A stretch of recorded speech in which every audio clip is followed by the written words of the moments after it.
Hello, everyone, and welcome to English Unlocked, the podcast that gives you the keys to speaking English fluently and with total confidence. My name's Alex. And I'm Sarah. Hey, Alex, how are you doing today? I'm doing great, Sarah. I'm really excited because today we're kicking off our very first episode. We want to start by tackling the single biggest obstacle for almost every English learner out there. It's not grammar. It's not vocabulary. It's fear. That's so true. It's that nervous feeling in your stomach when you want to join a conversation, but you're worried you'll say the wrong thing. That's why we've created what we call the confidence method. It's a completely new way of looking at language learning that puts your mindset first. To show you exactly what we mean, we're going to act out a little scene. I'll be a friendly native speaker, and Sarah, you can be the English learner. I think this will feel very familiar to a lot of our listeners. Transition sound. Hi there. I couldn't help but notice your t-shirt. I love that band. Did you go to their concert last year? Oh, hello. Yes, the concert. It was good. Very good. That's awesome. What was your favorite part? The light show was incredible, wasn't it? Yes, a light show. I liked the songs. Transition sound.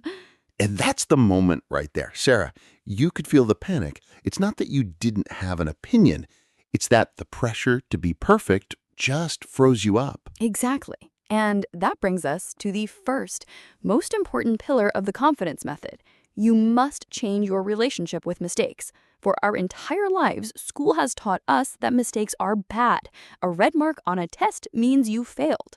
But with language, it's the opposite. A mistake is not a failure. It's evidence. It's proof that you are trying, that you are stepping outside of your comfort zone. You can't learn to ride a bike without falling a few times, and you can't learn to speak a language without making some errors. So the very first step on this journey is a mental one. You have to give yourself permission to be imperfect.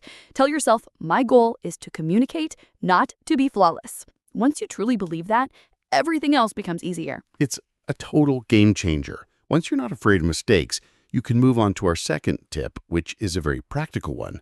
Listen more to speak better. You need to flood your brain with the natural sound of English. This is the input part of learning, and it's crucial. Find podcasts on topics you love, watch TV shows, listen to audiobooks. At first, don't even worry about understanding everything. The goal is to let your brain absorb the rhythm, the intonation, and the melody of the language. And if you want to accelerate that process, you can use a powerful technique called shadowing. This is where you listen to a native speaker and you try to speak the words at the exact same time they do. You're literally following them like a shadow. It feels a bit strange at first, but it is one of the best ways to improve your pronunciation. It trains the muscles in your mouth to make new sounds, and it helps you sound much more natural. Absolutely. And that leads perfectly into our third big tip, which is all about speed and fluency. You have to stop translating in your head. This is the habit that causes those long, awkward pauses in conversation. If you're thinking in your native language, searching for the right word, translating the grammar, and then finally speaking, you'll always be 3 steps behind. The way to break this habit is to start thinking in English. It doesn't have to be complicated. Start with simple things. When you wake up, think, "It's a beautiful morning," directly in English. When you're making breakfast, think, "I'm going to make some coffee." A great exercise is to take one small daily activity, like brushing your teeth, and challenge yourself to think only in English for those 2 minutes. This builds a new mental pathway, connecting your thoughts directly to English words. It's such an effective technique. And our fourth tip today is the perfect pressure-free way to practice all this is talk to yourself. I love it. I know it sounds a little crazy, but it is the single best way to build fluency without an audience. You are in a completely safe space. There is no one to judge you. You can narrate your day. Okay, now I am walking to the bus stop. I hope the bus isn't late. You could even ask yourself questions and answer them. What do I want to accomplish today? Well, first I need to finish that report. You get comfortable hearing your own voice in English, and you practice forming sentences in real time. And our final bonus tip for today is a simple philosophy to guide you.